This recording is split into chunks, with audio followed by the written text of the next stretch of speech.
I'm Ed Bennett, and I'm the research specialist in the Art and Technology Department, and we're going to look at the context and tools that we use to develop the ArtBus project and explain why it's here and what it does. ArtBus really started out as a protocol, and it started out as a way to wire things together so that everything always wires together the same way with the same pinout and the same connection, and then is controlled, addressed the same way. And the way that Max works, the way that Max's serial works is that it reads and writes from its serial port whenever it pleases.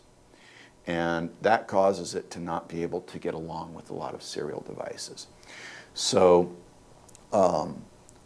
that's why it's the hardest place to start to build a serial device, because its design philosophy, its scheduler just does not get along with serial devices that have their own internal sense of timing.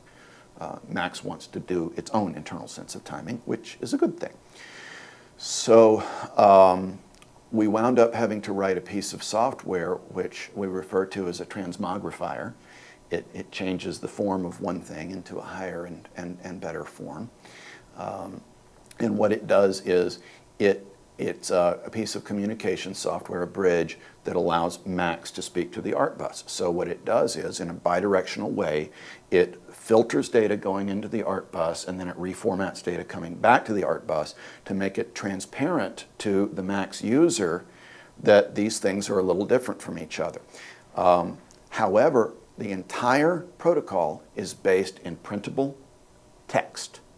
So on the Max side and on the ArtBus side, you can sniff the traffic and you can see how well you're doing.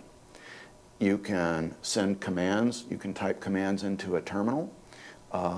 You can display commands. You can display commands going into and out of the ArtBus as it's running in a text terminal.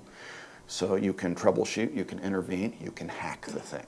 So even though you don't program the nodes, you can hack what's going on. So it gives you a great deal of freedom that way. There are a number of protocols for doing this type thing between multimedia systems. There are systems for the Arduino that do this type thing, but some of them are binary, and so you have a binary code that goes by. They're tighter in terms of the number of bytes that they use, but the number of bytes that are sent between an I/O device, a serial I/O device, and Max, for instance, the bottleneck is not in the number of bytes. The bottleneck is in the USB to serial conversion. So the fact that there is a little bit more overhead in sending the text, that's not where the latency would come from.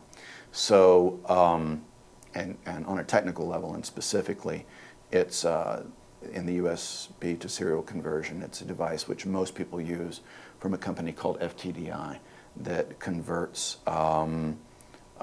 it's basically a microprocessor that has a USB side and it has a low-level serial output side. That's what most people use. It's what the Arduino uses. As far as latency goes, you can do tricks with the FTDI to get it to go faster, but the thing that's most well understood, robust, and reliable is just treating the USB port as a serial port.